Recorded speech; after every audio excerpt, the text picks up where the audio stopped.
Good morning. This is second year, BA second year, and today we are going to discuss about the next chapter, which is about the Bharat Sashan Adhiniyam 1919 and the Dvij Shashan Pranali. Government of India Act 1919 and the Diarchy, these are the two main part of the constitution.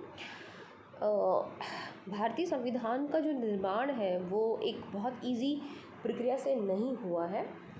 बहुत सारी चीज़ें बदली गई, बहुत सारी चीज़ें ली गई, बहुत सारी चीज़ें छोड़ी गई, बहुत सारी चीज़ों को इम्प्लीमेंटेशन करते हुए समस्याओं का सामना भी करना पड़ा।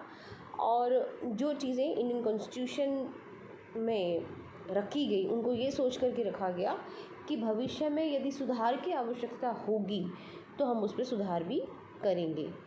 भारतीय शासन अधिनियम 1919 और द्वैध शासन जो है वो भारतीय राष्ट्रीय कांग्रेस के बाद में गांधी जी के पदार्पण के बाद और गांधी जी के आने के बाद में भी चोरी चोरा कांड या जलियांवाला हत्याकांड या फिर सविनय अवज्ञा आंदोलन या हंटर कमेटी या फिर खिलाफत आंदोलन इन सब घटनाओं के होने के बाद में अस्तित्व में आया। जब भारत पर शासन करने वाली ब्रिटिश गवर्नमेंट को ये एहसास हुआ कि गांधी जी के आने के बाद में हमने बहुत एक बड़ी चीज़ का सामना करना पड़ा है, क्योंकि नॉन वायलेंस इंडिया में शामिल हो गया था या नॉन वायलेंस जो था वो भारत में प्रभावी होने लगा था और लोग समझने लगे थे कि शक्ति का प्रयोग करने से बात बिगड़ती है, तो हम शक्ति का प्रयोग नहीं करेंगे, हम बेसिकली अपनी बात को रखेंगे और उस बात को रखने के बाद में we will wait for the changes it should be taken by the British government. ये हम सब जानते हैं कि युद्ध जो है वो राष्ट्रवाद को बढ़ावा देता है। क्यों देता है? क्योंकि जब आप लड़ते हैं तो लड़ते समय आपके अंदर एक फीलिंग्स होती है नेशनलिटी की, आप में फीलिंग्स होती है मेरे देश की, आप में फीलिंग्स होती है मेरी ज़मीन की और मेरी धरती की। युद्ध जो है वो सिर्फ किसी चीज़ को समाप्त नहीं करता है, बल्कि वो स्टार्टिंग पॉइंट होता है to fight for our land, to fight for a nation, to fight for a beginning of a country. जब भारतीय राष्ट्रवाद पर प्रथम विश्व युद्ध के संबंध में हम देखते हैं तो हमने इंग्लैंड को सहायता दी, वो इसलिए दी थी कि शायद हम एक्चुअली में अब स्वतंत्र हो जाएंगे या हम सपोर्ट कर रहे हैं ब्रिटिश गवर्नमेंट का, तो हो सकता है कि हमारी उस देशभक्ति से या उस जो पॉजिटिव हमारी सोच है उससे प्रभावित होकर के हमें इंडिपेंडेंसी मिल जाए। लॉर्ड जॉर्ज ने कहा कि यह राष्ट्रीय स्वतंत्रता और लोकतंत्र के उद्देश्य के लिए लड़ी जा रही है और आत्मनिर्णय के सिद्धांत को पूर्वी देशों पर लागू किया जाएगा। भारतीयों द्वारा इन घोषणाओं को सुना गया, समझा गया, तो उन्हें इस बात का यकीन हो गया कि शायद युद्ध का अंत होने के बाद में हम आज़ाद हो जाएंगे। We will get the power to elect the government for our system, for our nation. इसी मनोस्थिति के अंतर्गत 1916 में कांग्रेस लीग सुधार योजना तैयार की गई। इसके बाद में एक अन्य योजना भी प्रस्तावित की गई, वो अन्य योजना थी मॉन्टेस्क्यू घोषणा। 20 अगस्त 1917 को महायुद्ध के समय से ही निरंतर बढ़ती हुई परिस्थितियों में ब्रिटिश गवर्नमेंट को इस बात के लिए बिल्कुल विवश कर दिया कि उनके द्वारा भारतीय प्रशासनिक व्यवस्था में महत्वपूर्ण परिवर्तन करने की घोषणा या तो की जाए या फिर ये जो स्थितियां हैं वो बहुत ज़्यादा बुरी होने वाली हैं। ये जो घोषणा थी 1917 में, जो मॉन्टेस्क्यू की घोषणा थी, वो कुछ इस तरह थी या उसमें कुछ बातें ये कही गई थी कि ब्रिटिश शासन का उद्देश्य भारत में उत्तरदायी शासन की स्थापना करना है। आई थिंक इसको समझाने की ज़रूरत नहीं है कि वो क्या चाहते थे। उन्होंने आपको कहा कि ब्रिटिश शासन का जो मूल है, जो बेसिक रीज़न है या इंडिया में रहने का, वो रीज़न ये है कि वो भारत में एक रिस्पॉन्सिबल गवर्नमेंट की इस्टेब्लिशमेंट करना चाहते हैं या एक उत्तरदायी शासन की स्थापना करना चाहते हैं। दूसरा, उत्तरदायी शासन की स्थापना का क्रमिक विकास जो है, अगर वो किया जाता है तो ही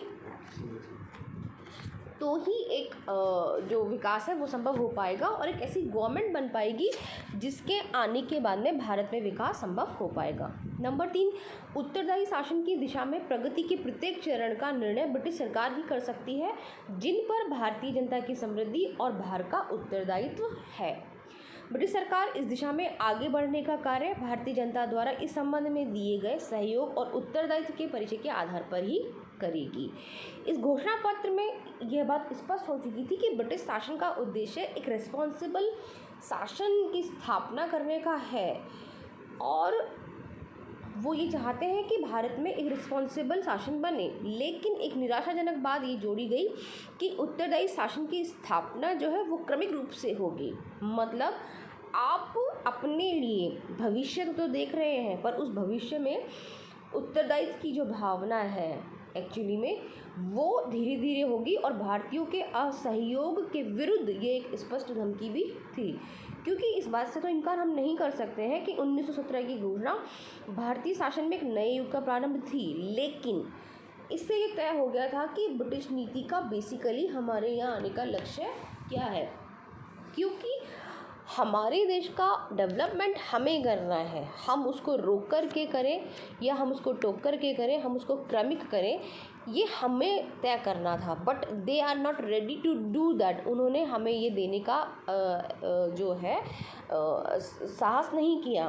वो नहीं चाहते थे कि हमें सीधे शासन मिले। अब 1919 का जो भारत शासन अधिनियम है वो जो है वो एक प्रथम चरण था मॉन्टेस्क्यू घोषणा को एक तरह से आगे ले जाने का। भारत में प्रतिनिध्यात्मक संस्थाओं के विकास का एक नवीन युग प्रारंभ हुआ।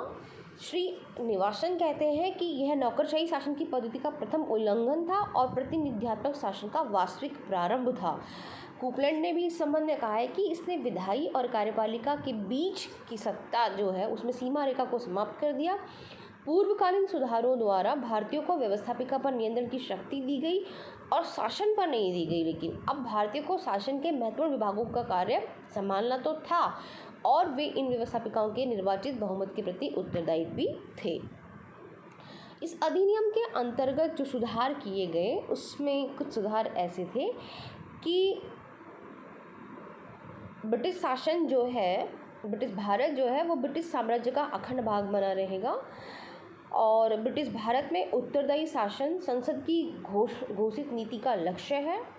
उत्तरदायी शासन जो है वो धीरे धीरे दिया जा सकता है और उत्तरदायी शासन की स्थापना के लिए आवश्यक है दो बातें की जाए: प्रशासन की हर शाखा से भारतीयों का अधिकाधिक संबंध और स्वशासी संस्थाओं का क्रमिक परिवर्तन। अधिनियम की प्रस्तावना में नितांत ये स्पष्ट हो चुका था कि साम्राज्य के बाहर स्वतंत्र भारत की कल्पना नहीं की गई है और इस प्रस्तावना में ये भी स्पष्ट कर दिया गया कि ब्रिटिश पार्लियामेंट भारत को सदैव अपने प्रभुत्व में बनाए रखना चाहती है और ये बात भारतीय कांग्रेस और भारत के अन्य राजनीतिक दलों की आशाओं के अनुकूल नहीं थी। इसके अतिरिक्त हम ये देख सकते हैं कि भारतीयों की राजनीतिक प्रगति के निर्णय का भार ब्रिटिश पार्लियामेंट को सौंपना निश्चित रूप से अपमानजनक तो था ही। इसी प्रकार से इस 1919 के अधिनियम की प्रस्तावना में दोषपूर्ण जो कंडीशंस थी वो आने लगी थी और ये भारतीयों का उत्साह बढ़ा नहीं पाई थी, बल्कि ये एक ऐसा शासन दे रही थी जिसमें हम बट रहे थे। We are going to divide it in 2 part, that is called the reserve subjects and second one was the transfer subject. उत्तरदायी शासन में जो मुख्य विशेषताएं या लक्षण थे वो इस प्रकार थे। प्रांतों में आंशिक रूप से उत्तरदायी शासन की स्थापना की गई। प्रांतीय कार्यकारिणी परिषद में अधिक भारतीयों को संयुक्त किया गया। प्रांतीय विधान परिषदों का पुनर्गठन किया गया। केंद्र में अनुत्तरदायी शासन स्थापित हुआ। केंद्रीय कार्यकारिणी परिषद में अधिक भारतीयों की नियुक्ति संभव हो पाई। द्विसदनात्मक केंद्रीय विधानसभा का निर्णय हुआ। भारतीय शासन पर गृह सरकार के नियंत्रण में कमी संभव हो पाई। भारतीय परिषद में परिवर्तन हुआ। केंद्रीकरण से विकेंद्रीकरण की ओर हम बढ़ने लगे। शक्ति विभाजन किया गया। निर्वाचन तथा मताधिकार का नया जो है मानफोर्ड रिपोर्ट आई, उसने डिवीज़न किया। नरेश मंडल की स्थापना की गई और सबसे बड़ी बात है संक्रमणकालीन उपायों को भी इसमें इस्टेब्लिश किया गया। ये जो क्वालिटीज़ हैं, these are the basic qualities which is going to discuss in the next class. 1919 का अधिनियम बेसिकली वो अधिनियम है जिसने भारत में थोड़ा सा कॉन्स्टिट्यूशनली या थोड़ा सा संवैधानिक स्तर को स्थापित करने की कोशिश की गई। ये विशेषताएं क्या थी, इनमें हमने क्या गेन किया, इसके लिए हम डिस्कस करेंगे अगली क्लास के लिए। आज के लिए बस इतना ही। मैं उम्मीद करती हूँ आप अपनी क्लासेस ले रहे हैं और आपको क्लासेस लेनी भी है, क्योंकि study is a more important than the other things. Wish you all the best. Thank you.